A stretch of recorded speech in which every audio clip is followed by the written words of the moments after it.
Hello बच्चों, आज की वीडियो में हम चैप्टर 8 की प्रश्नावली 8.3 करेंगे। चैप्टर का नाम अगले पद का पूर्वानुमान, अनुक्रमों और श्रेणियों का अन्वेषण। तो इस प्रश्नावली में हमारा टॉपिक रहने वाला है गुणोत्तर श्रेणियां, जिसको बोलते हैं जीपी इंग्लिश में, ज्योमेट्रिक प्रोग्रेशन। कैसी होती है हमारी ये सीरीज? जैसे हमने एक सीक्वेंस ली 3, 6, 12, 24, 48, 96 एंड सो ऑन। अब इसमें जो नेक्स्ट टर्म होगी हमारी वो कैसे मिलेगी हमें? जो बाकी में रूल लगा है वो नेक्स्ट टर्म में लग जाएगा हमारा रूल। अब रूल क्या लगा इसके अंदर? 3 हमारे पास पहली टर्म है, पहला पद है 3। 3 की हमने की 2 से गुणा, हमारा आ गया 6। 6 की हमने की 2 से गुणा, हमारा आ गया 12। 12 की हमने करी 2 से गुणा, 24। 24 दूनी 48 और 48 दूनी 96। तो जब हमें नेक्स्ट पद चाहिए होगा तो हम 96 की 2 से गुणा कर देंगे तो हमें अगला पद मिल जाएगा। अब ये हमारा हो गया पहला पद ए या A1। ये हमारा हो गया दूसरा पद A2। अब ये कैसे बना हमारा? ये जो बना A2 हमारा वो है A के साथ हमने R की मल्टीप्लाई कर दी। R एक कांस्टेंट है 2। जब हम इसकी बात करें A3 की, तो A3 हमारा 12 है। वो हमें कैसे मिला? वो हमें मिला A की R के स्क्वायर से मल्टीप्लाई करने के बाद। 3 गुणा में 2 का स्क्वायर 4, 4 3 12। ऐसे फिर हमें 24 कैसे मिला? 24 मिला हमें A R की 3। तो ये हमारा जीपी का कॉमन पैटर्न हो गया कि जो इसके पद होंगे वो इस टाइप के होंगे, ए आर का स्क्वायर इस प्रकार से। तो जो इसका nवां पद होगा वो क्या होगा भाई? जब हमारा पहला पद है उसमें सिर्फ a है, r की पावर 0 है, देखा जाए तो 1 से मल्टीप्लाई है तो r की पावर 0। जो हमारा दूसरा पद है r की पावर 1। जब हमारा तीसरा पद है तो r की पावर 2। मतलब जो भी पद हम निकाल रहे हैं उसके अंदर r की पावर 1 कम हो जाती है। तो जो nवां पद होगा वो होगा हमारा a r की पावर n-1। यही हमारा फार्मूला होगा nवें पद निकालने का। nवां पद मतलब कोई भी पद, an बराबर है a r की पावर n-1, जिसका हम यूज करेंगे कोई भी पद निकालने के लिए किसी जीपी का। अब इसके अंदर r क्या है? r को बोलते हैं हमें कॉमन रेशो। जो r होगा हमारा ये होता है सारव अनुपात।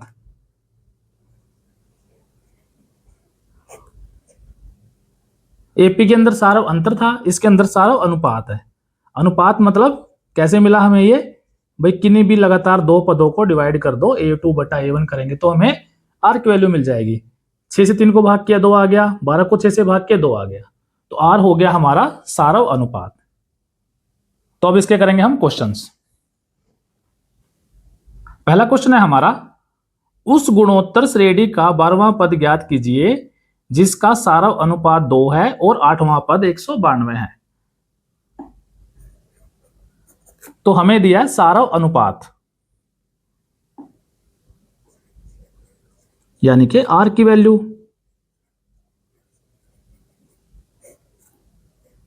जो कि है हमारी 2, और हमें 8वां पद दिया है। अब हमें 12वां पद निकालना। 12वां पद निकालना है तो A की वैल्यू हमें चाहिए, पहले पद की वैल्यू।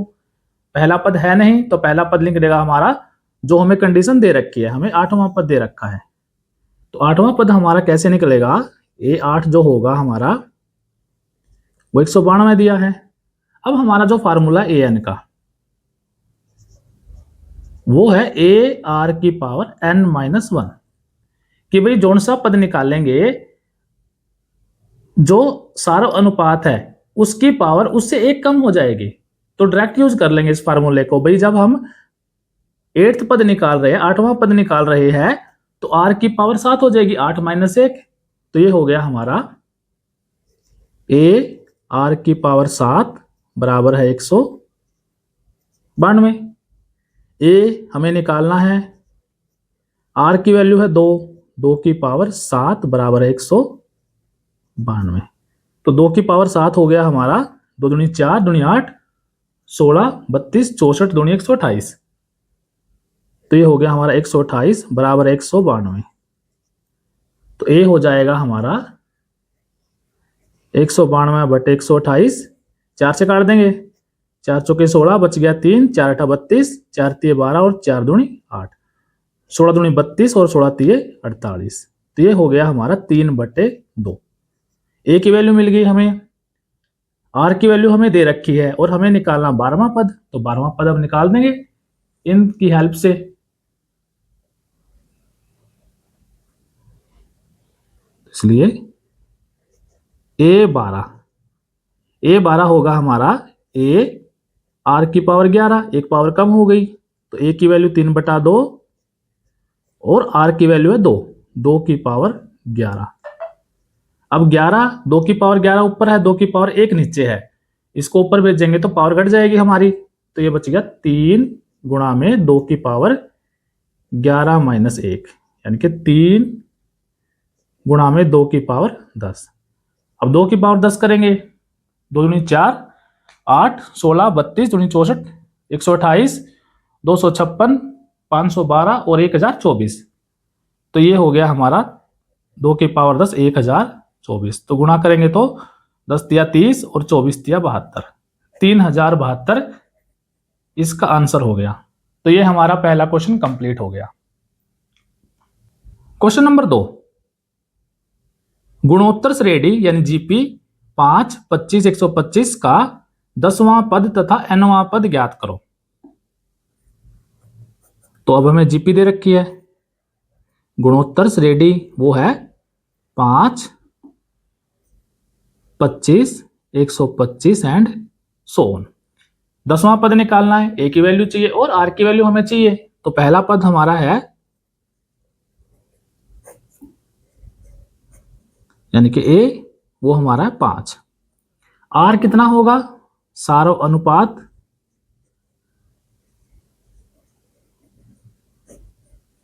वो हो जाएगा हमारा 25/5 यानी कि 5 की गुणा चल रही है, 5 पंजा 25, 25 पंजा 125, 125 पंजा 125, ऐसे ही हमारे पास 25 को 5 से भाग करेंगे तो हमारा सारो अनुपात आ गया। अब हमें निकालना 10वां पद, तो A10 हमारा क्या होगा, A10 हो जाएगा ए आर की पावर 10 माइनस 1 यानी कि 9। कौन सा पद है, आर की पावर उससे 1 कम, तो ए की वैल्यू है 5 और आर की वैल्यू 5 है हमारी, तो 5 की पावर 9। अब गुणा में है तो 5 की पावर हो जाएगी हमारी, 1 पावर इसकी है 9 पावर इसकी, तो 5 की पावर ऐड हो गई 5 की पावर 10। तो ये इसका आंसर हो गया, A10 जो हो गया हमारा 5 की पावर 10 हो गया। अब इन्होंने बोला कि इसका 10वां पद तो निकाल दिया, nवां पद ज्ञात कीजिए। nवां पद यानी कि an, तो an, अब an हमें पता है a r की पावर n-1, तो a तो हमारा 5 है और r भी हमारा 5 है, तो 5 की पावर n-1। अब यहाँ पावर 1 है, यहाँ पावर n-1 है, बेस सेम है दोनों का, तो पावर हमारी ऐड हो जाएंगी, तो 5 की पावर 1 प्लस n-1, 1 पावर इसकी और n-1 पावर इसकी दोनों ऐड हो गई, तो 1 से 1 कैंसिल हो गया, तो ये हमारे पास बच गया 5 की पावर n। यही हो गया इसका nवां पद। पहला पद 5 की पावर 1, दूसरा पद 5 की पावर 2, तीसरा पद 5 की पावर 3, 10वां पद 5 की पावर 10, nवां पद 5 की पावर n। जो भी पद निकलेगा वो 5 की पावर में ही निकलेगा। तो ये हमारा क्वेश्चन नंबर 2 कंप्लीट हो गया। क्वेश्चन नंबर 3, एक अनुक्रम का पुनरावर्ती सूत्र, तो ये पहला पद 2 है, उसके बाद जो पद है हमारा उससे पिछले पद की 3 से गुणा और उसमें से 2 घटाने के बाद मिलता है। भाई tn+1 जो पद होगा वो 3 गुणा में tn-2 है, जबकि n > 1 है। इस अनुक्रम का कौन सा पद 730 है। तो अब हमें पद बताना कि 730 कौन से नंबर का पद है। तो T1 हमें दिया है 2, T2 निकालेंगे। T2 कैसे निकलेगा, जब हम n की जगह पर 1 रखेंगे, n बराबर है 1, या पहले ये लिख लीजिए इसमें कि Tn+1 जो हमें दिया है 3Tn-2, ये जो पुनरावर्ती सूत्र है हमें दिया गया है। तो n बराबर है 1 रखने पर ये हो जाएगा हमारा n की जगह पे 1 + 1 बराबर है 3T1-2। तो ये तो हो गया हमारा T2। उधर से 3 और T1 की वैल्यू हमें पता है कि 2 - 2, तो 3 दूनी 6 - 2 4। तो ये होगी हमारी T2 की वैल्यू। T3 निकाल लेंगे। T3 के लिए n बराबर है 2 रख देंगे। तो ये हो जाएगा हमारा T2 + 1 बराबर है 3 T2 - 2। तो ये हो गया हमारा T3, और 3 गुणा में T2 की वैल्यू हमारी है 4 - 2, तो 3 चौके 12, 12 - 2 हो गया हमारा 10। अब जो हमारा अनुक्रम बना, अनुक्रम हमारा 3 टर्म मिल गई। अनुक्रम जो बना, पहली टर्म 2 है, नेक्स्ट टर्म जो है वो 4 है, और नेक्स्ट टर्म जो है वो 10 है। अब ना तो ये एपी कब बनती है, जब सेम ऐड करेंगे, यहाँ पे 2 ऐड है, यहाँ पे 6 ऐड है। ना ही ये जीपी, 4/2 का अनुपात तो 2 हो गया, लेकिन 10/4 का अनुपात 2.5 हो गया। तो ना तो ये एपी है, ना ही ये जीपी है। तो इसका मतलब इसमें ना तो एपी का फार्मूला यूज होगा, ना ही इसके अंदर जीपी का फार्मूला यूज होगा। तो इसके अंदर हमें डायरेक्ट ही निकालना पड़ेगा, सारे पद निकाल के भाई कौन से नंबर पे 730 आएगा। तो लिख देंगे यह न तो एपी है, न ही जीपी है। और अगर एपी जीपी नहीं है तो हम इसको डायरेक्ट सोल्व करेंगे। तो हम 3 पद निकाल चुके हैं, चौथा पद निकाल लेंगे इसका T4। T4 निकलेगा हमारा जब हम n बराबर है 3 पुट कर लेंगे। तो n बराबर है 3 रखने पर, तो 3 रखेंगे तो ये हो जाएगा T3 + 1 बराबर है 3 T3 - 2। तो T4 बराबर है 3 गुणा में T3 की वैल्यू 10 है, -2, 10 दिया 30 - 2, ये हो गया हमारा 28। T4 की वैल्यू आ गई। अभी 730 तो नहीं आया, तो नेक्स्ट टर्म निकाल लेंगे। n बराबर है 4 रखने पर, तो T4 + 1 बराबर है 3 T4 - 2।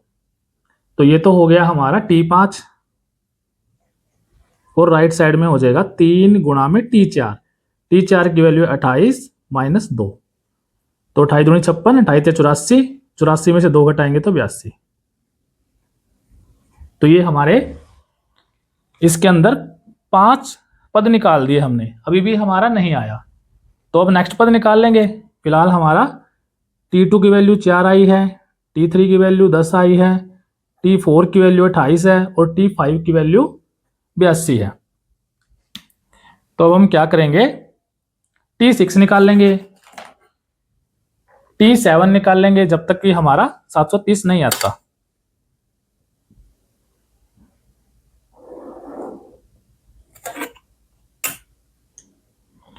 तो हमने n बराबर 4 पुट किया लास्ट में, तो अब क्या पुट करेंगे, n बराबर 5 पुट कर देंगे।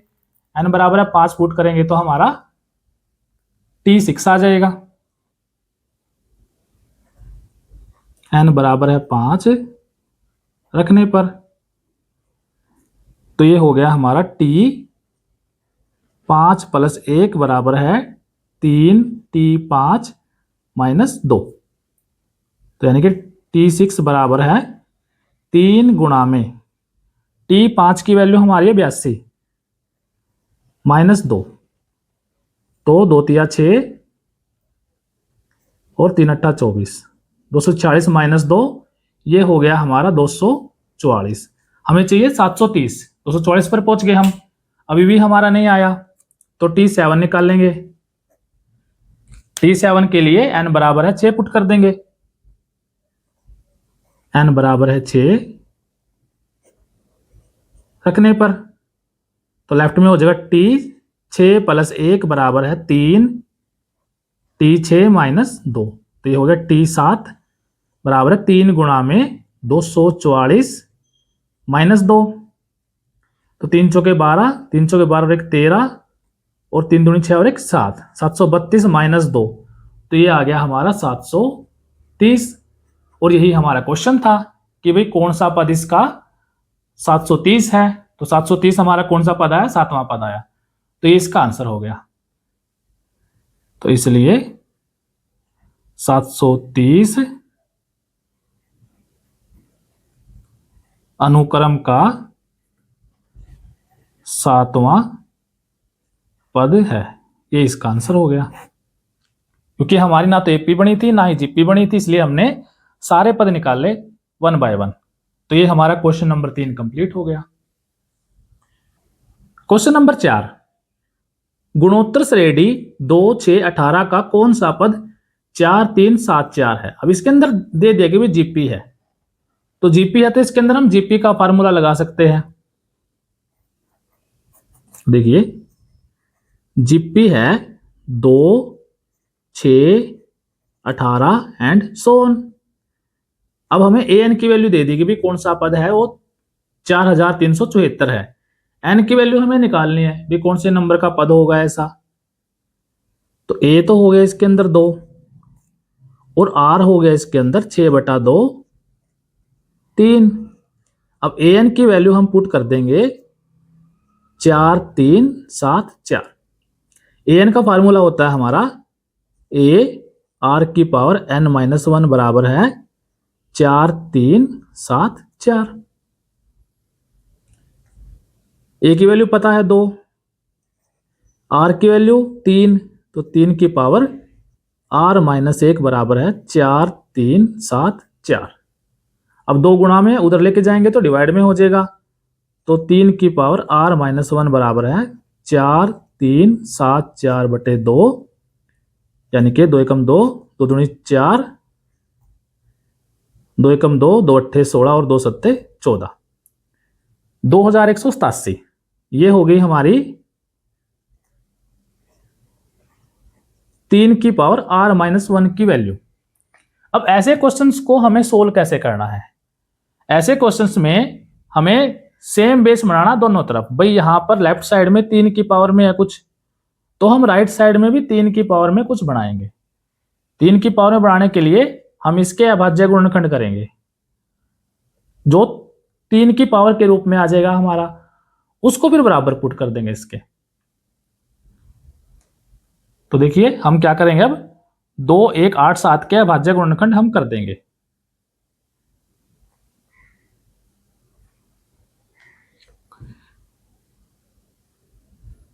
तो 2 1 8 7 ये चलेगा हमारा 3 पे, 3 7 21, 3 दूनी 6 और 3 27, फिर से 3 पे चल गया हमारा ये, 3 दूनी 6, 3 चौके 12, 3 तिया 9, 3 पे चल गया, 3 अट्ठा 24 और 3 एकम 3, फिर से 3 पे चल जाएगा, 3 दूनी 6, बच गया 2, 3 7 21, 3 पे चल गया, 3 27 और फिर से 3 पे, 3 तिया 9 और फिर से 3 पे, 3 एकम 3। तो 2187 जो हमारे पास आया वो आ गया 1 2 3 4 5 6 7, 3 की 7 बार गुणा, यानी कि 3 की पावर 7। हमें 3 की पावर में ही निकालना था, तभी हमारा क्वेश्चन सोल्व होगा। तो ये हो जाएगा हमारा 3 की पावर r-1 बराबर है 3 की पावर हो गया हमारा 7। अब हमारा बेस सेम है, 3 दोनों में सेम है, बेस सेम होगा तो पावर भी सेम हो जाएगी। यहां लिख देंगे which implies r-1 is equal to 7 1 को इधर लेके जाएंगे तो r बराबर है 7 + 1 यानी कि 8। तो ये इसका आंसर हो गया। यहां पे r लिखा गया है, यहां पर n लिखना है, यहां पे n आएगा यहां पे हर जगह n-1 n-1 और n की वैल्यू आई है हमारी, ये r तो हमें दे रखा था, सारा अनुपात हमें दे रखा था, n निकालना था कि कौन सा पद इसका 4 3 7 4 है। तो इसलिए 4 3 7 4 जीपी का 8वां पद है। तो ये हमारा हाफ क्वेश्चन कंप्लीट हो गया। जब हमसे पूछ रखा था कि जीपी का कौन सा पद 4374 है, अब उन्होंने बोला कि इस जीपी के लिए एक मानक सूत्र यानी कि जिसमें हमारा सिंपल आए, और एक पुनरावर्ती सूत्र हमारा बनेगा जो पिछले पदों का यूज करके बनता है। तो अब देखिए हमारे पास मानक सूत्र बनाएंगे पहले इसका हम, ए एन जो है हमारे पास ए आर की पावर n-1 के बराबर होता है, हमें ए एन ही बनाना है। तो ए की वैल्यू 2 है हमारे पास और आर की वैल्यू 3 है, 3 की पावर n-1। इसके बाद ये सोल्व नहीं हो सकता कि 2 की 3 से मल्टीप्लाई नहीं होएगी, ये पावर में सिंपल है। तो यही इसका हमारा मानक फार्मूला हो गया, ये वाला ही। एक आंसर तो हमारा ये हो गया। अब उसके बाद है इसका पुनरावर्ती सूत्र भी लिखिए। पुनरावर्ती सूत्र भाई अगला पद पिछले पद से कैसे लिंक है। अब इसके अंदर देखिए हमारे पास जो a1 की वैल्यू है वो 2 है, a2 की वैल्यू जो है वो हमारी 6 है। 6 हमें कैसे मिलेगा, 6 मिलेगा हमें जब हम 3 की गुणा 2 के साथ करेंगे, यानी कि 3 की गुणा हम a1 के साथ करेंगे। जो हमारा a3 है वो हमारा है 18। 18 हमें कैसे मिलेगा, जब हम 3 की गुणा 6 के साथ करेंगे। 6 हमारा a2 है तो 3 गुणा में a2, कि भाई जो पिछला अगला जो पद है वो पिछले पद में 3 से गुणा करके बन रहा है, यही हमारा पुनरावर्ती सूत्र है। तो इसका मतलब जो an होगा वो 3 गुणा में an से पिछला पद an-1, यही हमारा इसका पुनरावर्ती सूत्र हो गया। तो ये इसका है मानक सूत्र और ये इसके लिए है पुनरावर्ती सूत्र। तो ये हमारा क्वेश्चन नंबर 4 कंप्लीट हो गया। क्वेश्चन नंबर 5, एक गेंद को 80 मीटर की ऊंचाई से गिराया जाता है। भूमि से टकराने के बाद गेंद अपनी प्रारंभिक ऊंचाई के 60% तक भूमि के ऊपर जाती है। इसी प्रकार से गेंद की उछाल जारी रहती है, अर्थात प्रत्येक बार गेंद भूमि से टकराकर अपनी पिछली ऊंचाई के 60% तक जाती है। इसके अंदर पहला पार्ट पूछ रहा है 5 उछालों के बाद गेंद कितनी ऊंचाई तक जाती है। तो ये हमारा क्वेश्चन। दूसरा क्वेश्चन इन्होंने पूछा है गेंद द्वारा भूमि से 6ठी बार टकराने तक तय की गई कुल लंबवत दूरी कितनी है। मान लीजिए यहां से बॉल छोड़ दी गई, अब जो स्टार्टिंग है बॉल की ऊंचाई वो 80 मीटर है, यहां से बॉल छोड़ दी गई तो ये जमीन पर टकराई, उसके बाद वो कुछ ऊंचाई पर ऊपर उठी, जो इसका 80% था, सॉरी इसका 60% था, तो 60% इसका कम हो जाएगा, 100% तो 80 है इसका, 60% कम होगा। उसके बाद ये वापस जमीन पर टकराई, फिर से ये ऊंचाई पे उठी, वो इसका 60% रह जाएगा। जो पिछले वाली ऊंचाई है, जो उछाल पिछली बार में उसने तय किया बॉल ने, उसका 60% ही रह जाएगा वो। तो ऐसे कर करके वो जो उसका उछाल है वो कम रहता गया। तो पहला पार्ट ये है कि 5 उछालों के बाद गेंद कितनी ऊंचाई तक जाती है। भाई पहला उछाल ये गया, दूसरा ये गया, तीसरा यहाँ पे गया, चौथा यहाँ पे गया, 5वां यहाँ पे, जो ये ऊंचाई है वो कितनी ऊंचाई होगी, ये हमसे क्वेश्चन पूछा गया है। तो इसकी जो प्रारंभिक ऊंचाई है वो 80 मीटर है।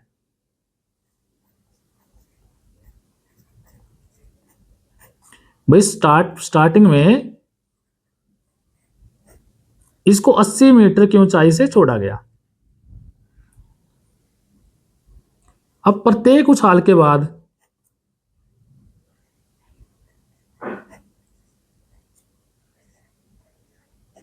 गेंद अपनी पिछली ऊंचाई का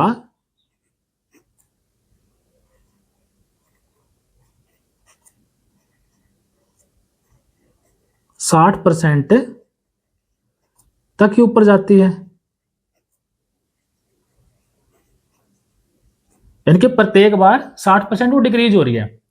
तो ये हमारे पास एक जीपी बन गई एक, क्योंकि सेम है, सेम रेशो चल रहा है कि 60% यहां से डिक्रीज हुई, 60% फिर डिक्रीज हुई, 60% फिर डिक्रीज हुई, तो जीपी बन गई है। तो जीपी बन गई तो सारा अनुपात हो गया इसके अंदर। कितना डिक्रीज हुआ इसका? 60%। 60% का मतलब है 60/100 काटेंगे तो ये 0 कट गई, 2 तिया 6 और 2 पंजा 10, 3/5 या पॉइंटों में निकालेंगे तो 0.6 हो जाएगा। ये इसका सारा अनुपात आ गया। सारा अनुपात 1 से कम है, मतलब ये डिक्रीज हो रही है जीपी। अब उसके बाद ये तो स्टार्टिंग ऊंचाई थी उसकी पहले उछाल के बाद। तो पहले उछाल के बाद गेंद की ऊंचाई कितनी रह जाएगी? पहले 80 थी, 80 गुणा में 0.6, 8 6 48, 48 मीटर रह जाएगी। कि जब वो 80 से उछली है तो जब यहां पे टकराई पहले उछाल के बाद वो 48 मीटर की ऊंचाई तक ही उछल पाएगी। ऐसे हम बाकी सारे उछाल निकाल लेंगे। तो दूसरे उछाल के बाद गेंद की ऊंचाई, अब इसका 60%, तो यानी कि 48 गुणा में 0.6, तो गुणा करेंगे तो 6 8 48, 4 6 चौके 24, 24 और 4 28, हमारे पास आ गया ये 28.8 मीटर। तीसरे उछाल के बाद अब इसका 60%, जैसे हम जीपी निकालते हैं कि प्रत्येक के साथ गुणा करते जाते हैं हम उस रेशो की। जैसे पहले एग्जांपल दिया था हमने इंट्रोडक्शन में, 2 3 दूनी 6, 6 दूनी 12, 2 की गुणा करते गए थे। 2 हमारा सारा अनुपात था, तो इसके अंदर सारा अनुपात 0.6 है, तो 0.6 गुणा करते चलेंगे हम। तो 28.8 गुणा में 0.6, तो गुणा करेंगे तो यह आ जाएगा हमारा 17.28 मीटर। चौथे उछाल के बाद गेंद की ऊंचाई 17.28 गुणा में 0.6, तो यह आ जाएगा हमारे पास 10.368 मीटर। तो पांचवें उछाल के बाद गेंद की ऊंचाई, अब क्या करेंगे, 10.368 की गुणा 0.6 के साथ कर देंगे, तो यह आ गया 6.2208 मीटर। कि पांचवें उछाल के बाद गेंद 6.2208 मीटर की ऊंचाई तक ही जाएगी। ये इसका आंसर हो गया। तो ये फर्स्ट पार्ट का आंसर हो गया हमारा। अब सेकंड पार्ट इसका, सेकंड पार्ट है गेंद द्वारा भूमि से छठी बार टकराने तक तय की गई कुल लंबवत दूरी। लंबवत दूरी का मतलब ऐसे खड़ी दूरी, ना कि ये दूरी। छठी बार बोला उसने, पहली बार यहां टकराई, दूसरी बार, तीसरी बार, चौथी बार, पांचवी बार और छठी बार। तो जो इसकी डिस्टेंस होगी, इस गेंद ने भूमि से कितनी लंबवत दूरी तय की। अब स्टार्टिंग उसने यहां से करी, गेंद ने 80 मीटर तो उसका फिक्स है, 80 मीटर तो उसने यहां से यहां तक पहुंचने में ही लगा दिया, क्योंकि ऊंचाई इसकी 80 मीटर थी। ऊंचाई मतलब ये ऊंचाई की बात कर रहा है, लंबवत ऊंचाई की, ना कि डिस्टेंस कितनी ट्रेवल की। ऊंचाई 80 मीटर तय की, उसके बाद यहां हिट की, यहां से हिट करने के बाद वो इस ऊंचाई तक गई, और ये ऊंचाई हमारी कितनी थी, 48 मीटर थी। अब इस ऊंचाई पे वो गई भी और फिर वो वापस भी आई। दो चीज होगी हमारे पास, दो बार होगी ये ऊंचाई, कि जब वो यहां टकराई तो पहले ऊपर गई फिर नीचे भी आई, यानी कि 48 मीटर तो वो ऊपर गई और 48 मीटर ही वो नीचे आई। ऐसे ही फिर वो जब यहां टकराई, दूसरी बार हिट किया उसने जमीन पर, तो वो 28.8 ऊपर गई और 28.8 ही वो नीचे आई। ऐसे ये दो बार हो गया, ऐसे ये दो बार हो गया, और ये भी हमारा दो बार हो गया। तो सिर्फ जो 80 मीटर वो तो एक बार है हमारा, बाकी जो डिस्टेंस है सारी लंबवत दूरी है वो सारी दो बार है। तो जो कुल दूरी तय करेगा वो 80 प्लस में इन सभी का जोड़ के 2 से गुणा हम करेंगे, तो वो होगी इसकी गेंद की कुल दूरी।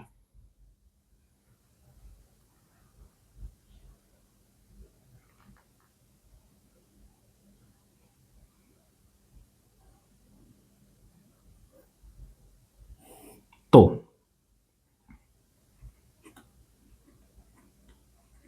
कुल लंबवत दूरी हो जाएगी इसकी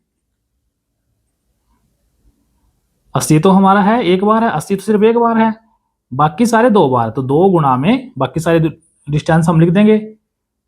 48 प्लस 28.8 प्लस 17.28 प्लस 10.368 प्लस 6.2208, इन सभी को जोड़ेंगे तो ये हो गया 80 प्लस में दो गुणा जोड़ आ जाएगा इनका 110.6688,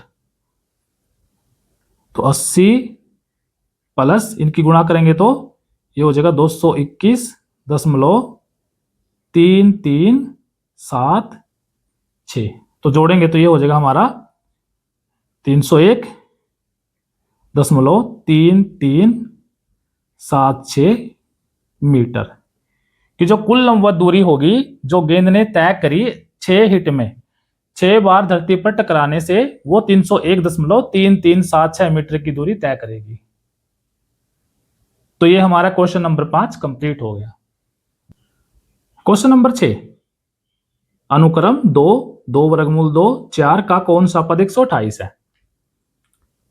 तो एक तो बात है जीपी है, जीपी क्यों है, अनुपात सेम है, 4 को इससे भाग करेंगे या इसको इससे भाग करेंगे तो वो जीपी बनेगा हमारे पास। अनुक्रम दिया है तो पहले तो इसको चलो जीपी लिख प्रूव कर देते हैं, ताकि हम जीपी का फार्मूला लगा सके। तो अनुक्रम है हमारा 2, 2 वर्गमूल 2, 4। तो इसमें अगर हम a2 बटा a1 लिख लो या t2 बटा t1 लिख लो, तो 2 वर्गमूल 2 बटे में 2, ये आ गया हमारा वर्गमूल 2।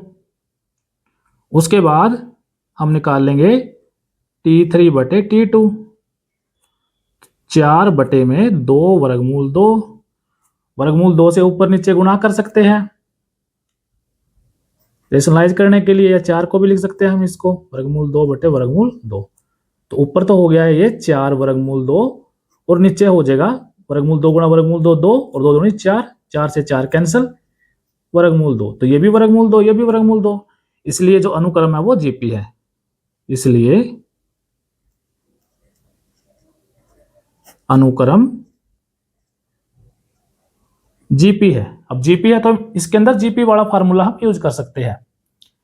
कौन सा पद 128 है, an हम पुट कर देंगे, तो पहले तो a हो गया इसके अंदर 2, और r हो गया इसके अंदर वर्गमूल 2, और an हो गया इसके अंदर 128।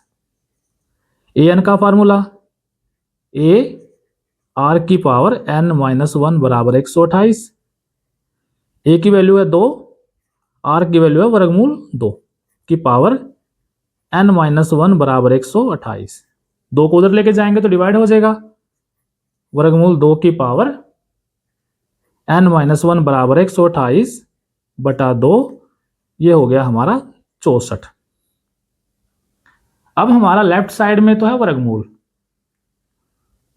और राइट साइड में हमारा है सिंपल नंबर 64। तो या तो इस वर्गमूल को खत्म कर लो या फिर इस 64 को वर्गमूल की पावर में लिख लो, दोनों चीज से हो जाएगा हमारा। तो अगर इसका वर्गमूल खत्म करते हैं तो वर्गमूल का मतलब होता है 1/2 पावर।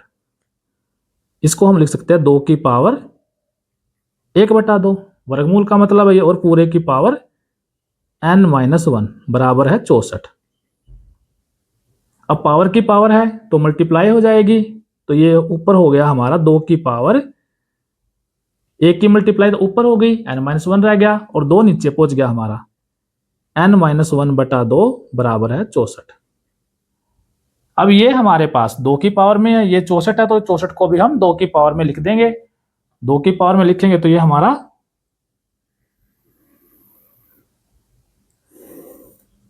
64 को 64 के हमने भाज्य गुणनखंड कर दिए। 2 से काटेंगे 32, 2 से 16, 2 से 8, 2 चौके 8, 2 दूनी 4 और 2 एकम 2, तो 1 2 3 4 5 6, तो 64 हो गया हमारा 2 की पावर 6। ये हम इसमें लिख देंगे अब, तो 2 की पावर n-1 बटा 2 बराबर है 2 की पावर 6। ये भी 2 की पावर, ये भी 2 की पावर, बेस सेम हो गया, तो बेस सेम हो गया तो पावर भी सेम हो जाएगी। n-1 बटे 2 बराबर है 6, क्रॉस मल्टीप्लाई करेंगे तो n-1 बराबर है 6 दूनी 12 और n बराबर है 12 प्लस 1 13, तो इसलिए 128 अनुक्रम का 13वां पद है। ये हो गया इसका आंसर। तो ये हमारा क्वेश्चन नंबर 6 कंप्लीट हो गया। क्वेश्चन नंबर 7, चित्र 8.12, ये जो चित्र दे रखा है में शियर पिंच की वर्ग कारपेट के चरण 0 से चरण 3 तक प्रदर्शित है। वर्ग है ये, चरण 0 से चरण 1, चरण 2, चरण 3 तक इसमें दिखाए गए हैं। इस फ्रैक्टल का चरण 0 कागज पर एक वर्गाकार पत्रक है। भाई जो 0 चरण है वो एक वर्ग है। चरण 1 की रचना करने के लिए वर्ग की प्रत्येक भुजा को 3 समान भागों में बांटा गया। 3 पार्ट कर दिए इसके, इस भुजा के भी, इस भुजा के भी, और सम्मुख भुजाओं के त्रिविभाजक बिंदुओं को मिलाने पर 9 छोटे वर्ग प्राप्त होते हैं। तत्पश्चात मध्य में स्थित वर्ग को हटा दिया जाता है और 8 छोटे वर्गों के मध्य एक वर्गाकार रिक्त शेष रह जाती है। यही प्रक्रिया 8 छोटे छायांकित वर्गों पर दोहराई जाती है, जिससे चरण 2 प्राप्त होता है, और आगे भी यही प्रक्रिया जारी रहती है। फिर क्वेश्चन है भाई चरण 0 से चरण 3 तक कितने लाल वर्ग है? चरण 4, चरण 5 में लाल वर्गों की संख्या। क्या आप nवें चरण में लाल वर्गों की संख्या के सूत्र ज्ञात कर सकते हैं? और ये लास्ट में हमारा क्षेत्रफल वाला क्वेश्चन। तो देखिए इसके अंदर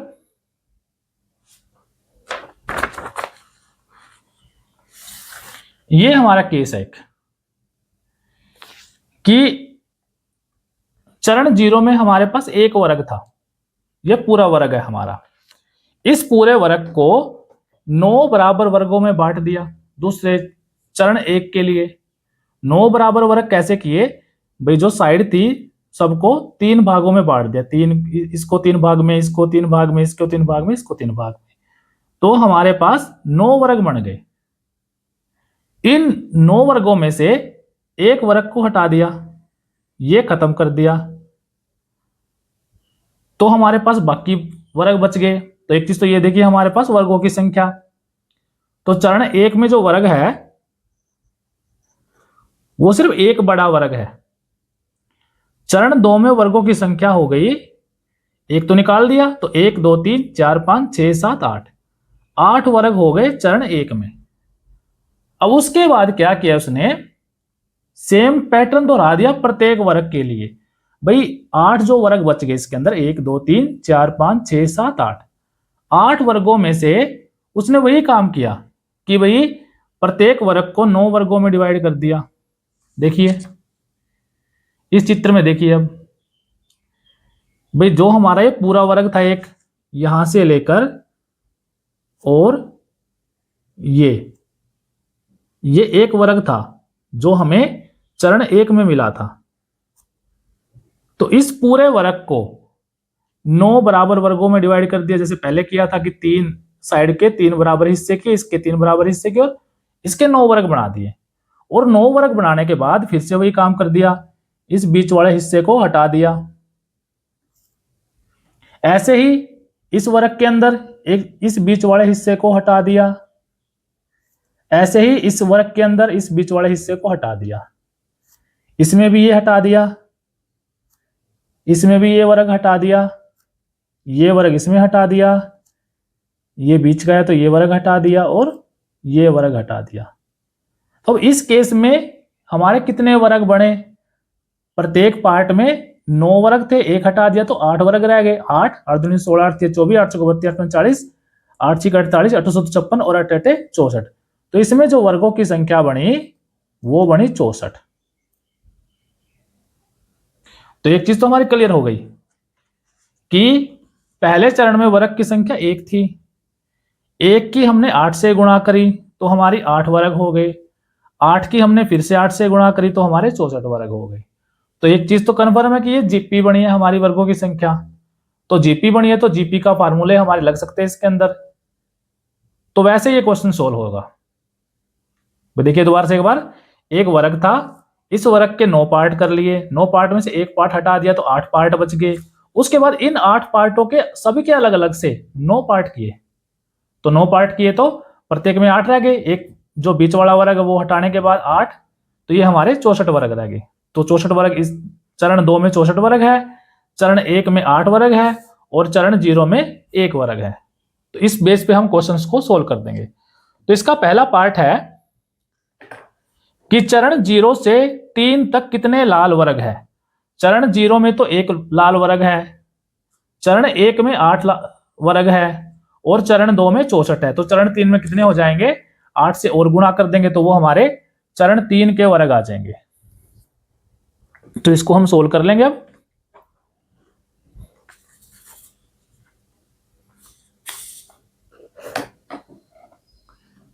तो फर्स्ट पार्ट वर्ग ही पूछ रहा है सभी पार्टों में वैसे तो फर्स्ट पार्ट करेंगे, चरण 0 में एक वर्ग। तो चरण 0 में एक वर्ग है या एक लाल वर्ग है, क्योंकि बुक के अंदर लाल कलर का पेंट कर रखा है इसके अंदर, और लाल वर्ग ही पूछ रहा है ये बुक क्वेश्चन में। तो चरण 0 में एक लाल वर्ग है, चरण 1 में 1 गुणा में 8 बराबर है 8 लाल वर्ग। उसके बाद चरण 2 में है 8 के 8 से गुणा करेंगे तो 64 लाल वर्ग, और चरण 3 में 64 के 8 से गुणा करेंगे तो 8 चौका 32, 3 8 से 3 51 512 लाल वर्ग। तो ये हो गया हमारे लाल वर्गों की संख्या।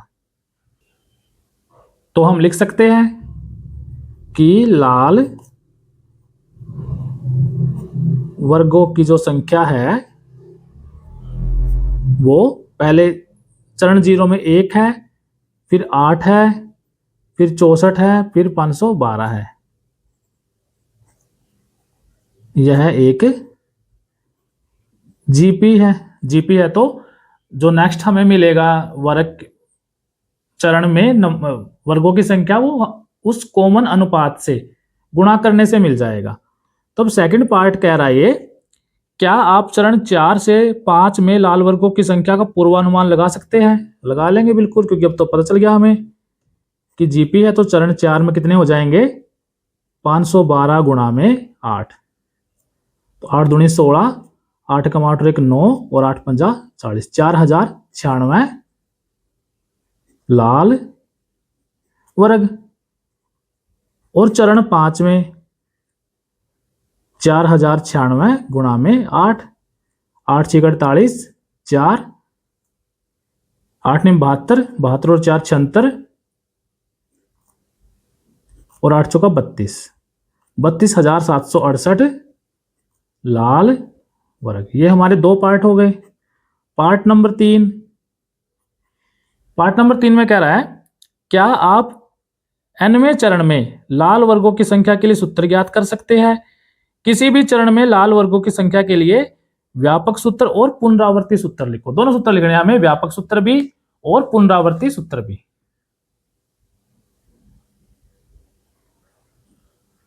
तो अब देखिए इसके अंदर चरण n कह रहा है, ये चरण n, तो ये हमारा कितना हो जाएगा? चरण n में हो जाएगा भाई 8, 8 से गुणा कर रहे हैं हम उससे पिछले चरण के वर्गों की संख्या से, तो 8 गुणा में चरण n-1 में वर्गों की संख्या कि n-1 में कितने वर्ग बनेंगे। तो इसके लिए हमारा ये पुनरावर्ती सूत्र भी बन जाएगा कि भाई जो चरण n है, अगर हम इसको ले tn, तो ये हो जाएगा 8 गुणा में tn-1, और यही इसका हो गया पुनरावर्ती सूत्र।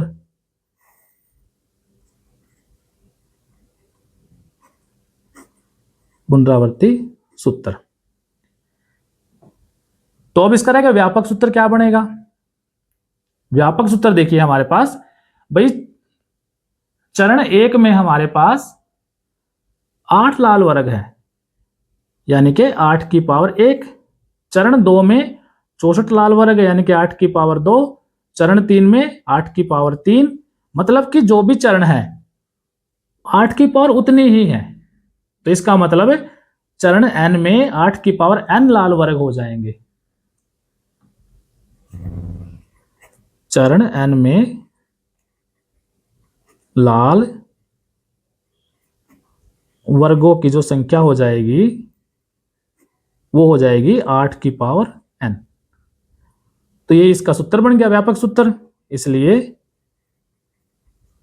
व्यापक सूत्र जो बन जाएगा इसका वो हो जाएगा कि tn बराबर है 8 की पावर n। अब ये 3 पार्ट हो गए हमारे। चौथा पार्ट है, मान लीजिए चरण 0 में वर्ग का क्षेत्रफल 1 वर्ग इकाई है। अब दोबारा फिगर पे आ जाइए कि मान लिया हमने इसमें जो इसका एरिया है वो 1 वर्ग इकाई है। अब उसके जो चरण 1 में इन्होंने काम किया वो क्या किया कि इस 1 वर्ग को 9 वर्गों में डिवाइड कर दिया, तो सभी का एरिया हो जाएगा 1/9, 9वां हिस्सा हो गया 1/9, 1/9 वर्ग इकाई 1/9, 1/9, 1/9, 1/9 और 1/9। तो जो कुल एरिया बन जाएगा सभी का जोड़, तो ये 8 वर्ग है हमारे पास, तो ये हो जाएगा 8/9। तो इसमें जो एरिया था वो 1 था वर्ग इकाई, इसमें जो एरिया हो गया वो 8/9 हो गया। अब चरण 2 में एरिया, उसके बाद क्या किया चरण 2 के लिए, भाई इस जो हमारे पास 1 वर्ग था, इस 1 वर्ग के एरिया को 9 वर्गों में तोड़ दिया। 9 वर्गों में तोड़ने का मतलब क्या है कि 1 का एरिया हो जाएगा हमारा 9वां हिस्सा इसका 1/81, इसका भी 1/81, सभी का 1/81, सभी वर्गों का 1/81। तो इसका, और इसके अंदर 64 वर्ग थे, तो 64 वर्गों कितना हो जाएगा, जो एरिया हो जाएगा वो 64/81 हो जाएगा। भाई जब हमारा एक वर्ग का एरिया सारे सेम वर्ग है, सभी का एरिया 9वां हिस्सा है, 9वां हिस्सा 1/9 का 9वां हिस्सा 1/81, इसका भी एरिया 1/81, इसका भी एरिया 1/81, इसका भी, सभी का एरिया 1/81। सभी में से टोटल हमारे पास 9 है, ये 9 में से एक तो निकाल रखा था तो 8 रह गए थे, 8 का एरिया हो जाएगा 8/81, और ये 64 वर्ग है हमारे पास, 8 8 सभी में, तो 64/81 इसका एरिया हो गया। अब देखिए इसके अंदर भी हमारे पास पहले का एरिया 1 था, दूसरे का एरिया 8/9, तो कैसे मिला हमें, 8/9 से गुणा करके मिला। इसका एरिया 64/81, वो कैसे मिलेगा हमें, वो भी हमें 8/9 से गुणा करके मिलेगा। तो ये भी जीपी बन गई हमारे पास एक, जिसका कॉमन रेशो है 8/9। तो ये भी जीपी वाले तरीके से हम क्या करते रहेंगे, नेक्स्ट पद में 8/9 की हम गुणा करते रहेंगे एरिया निकालने के लिए।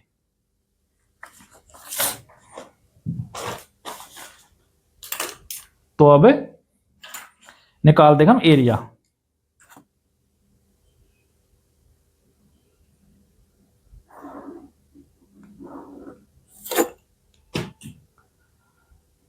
तो वही स्टेप लिख लेंगे, चरण 1 में, चरण 0 में एरिया कितना है,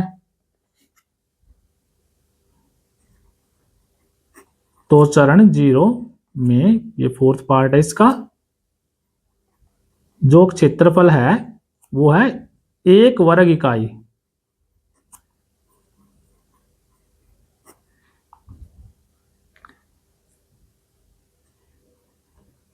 चरण 2 में लाल वर्ग लिख रखे हैं, तो लाल वर्ग लिख लेते हैं, लाल क्षेत्र, चरण 2 में लाल अक्षेत्र का अक्षेत्रफल। तो ये हमने अभी निकाला था 8/9 वर्ग इकाई, उस सॉरी चरण 1 में है ये, चरण 2 में वो हमने कैसे निकाला था, 8/9 गुणा में 8/9, तो 64/81 वर्ग इकाई।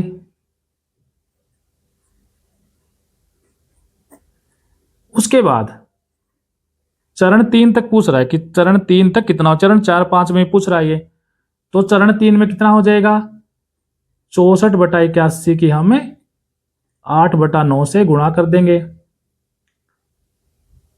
तो ये हो जाएगा हमारा 512/729 वर्ग इकाई। उसके बाद चरण 4 में, तो 512/729 की हम 8/9 से गुणा कर देंगे, तो ये हो जाएगा हमारा 4096/6561 वर्ग इकाई। और चरण 5 में कितना हो जाएगा, चरण 5 में हो जाएगा 4096/6591 गुणा में 8/9, तो ये हो जाएगा 32,768 बटे में 59,049 वर्ग इकाई। तो ये हमने 5 चरणों का क्षेत्रफल निकाल लिया। अब इसने कहा है nवें चरण में लाल क्षेत्र के क्षेत्रफल के लिए सूत्र लिखो। तो लाल के लिए सूत्र हमारा क्या बन जाएगा, अब जो हमारा वैसा ही सेम बन गया हमारे पास जो हमारा इसमें बना था जब हमारी वर्गों की संख्या थी। जो हमारा पहला चरण है उसमें है 8/9 की पावर 1, जो हमारा चरण 2 है 8/9 की पावर 2, जो हमारा चरण 3 है 8/9 की पावर 3, जो हमारा चरण 4 है तो 8/9 की पावर 4, चरण 5 है तो 8/9 की पावर 5, और चरण 6 है तो 8/9 की पावर 6। तो चरण n है तो अब दोनों सूत्र निकालने इसके लिए हमें व्यापक सूत्र भी और पुनरावर्ती सूत्र भी। तो चरण n के लिए व्यापक सूत्र जो बन जाएगा, हम मान लेते हैं इसको ए, हमारे पास एरिया है क्षेत्रफल, तो हमने मान लिया एन, वो हो जाएगा हमारा 8/9 की पावर एन। और पुनरावर्ती सूत्र हो जाएगा हमारा, पुनरावर्ती सूत्र हमारा क्या है भाई, जो एरिया है तीसरे चरण का वो उससे पिछले चरण के एरिया की 8/9 से गुणा करी है, तो वही हमारा सूत्र हो जाएगा कि 8/9 गुणा में, यानी कि एरिया ए एन बराबर है एरिया ऑफ n माइनस 1, कि nवें चरण का जो एरिया होगा उससे पिछले चरण के एरिया से 8/9 गुणा होगा, क्योंकि ये हमारी जीपी है तो उससे पहले से 9 गुणा हो गया। अब इसी के अंदर ही हमारा एक और चीज दे रखी है, चरण संख्या n बढ़ने के साथ इस क्षेत्रफल में क्या अंतर आता है। भाई देखो, जैसे जैसे हमारा चरण संख्या बढ़ेगी, ये जैसे इस चित्र की बात हम कर लेते हैं, पहला हमारा पूरा बड़ा एरिया था, सेकंड स्टेप में जो जब हमारा चरण 1 आया तो ये एरिया उसका खत्म कर दिया, तो एरिया कम रह गया।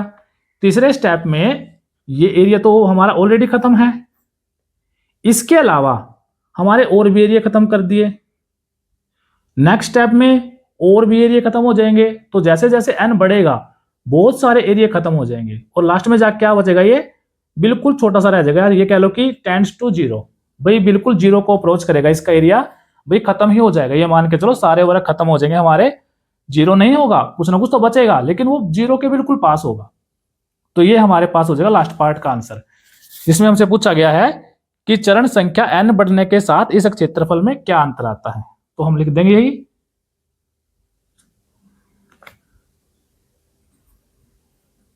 चरण संख्या n बढ़ने के साथ क्षेत्रफल 0 के नजदीक पहुंच जाएगा। मतलब 0 नहीं होगा, जीरो तो डेफिनेटली नहीं होगा, लेकिन उसके बहुत पास पहुंच जाएगा, भाई बिल्कुल 0 समथिंग 000 इस प्रकार से। तो ये हो गया हमारा क्वेश्चन नंबर 7, और इसी के साथ हो गई हमारी प्रश्नावली 8.3 कंप्लीट। तो अगर समझ में आई तो लाइक करें और अपने साथियों के साथ शेयर करें। Thank you.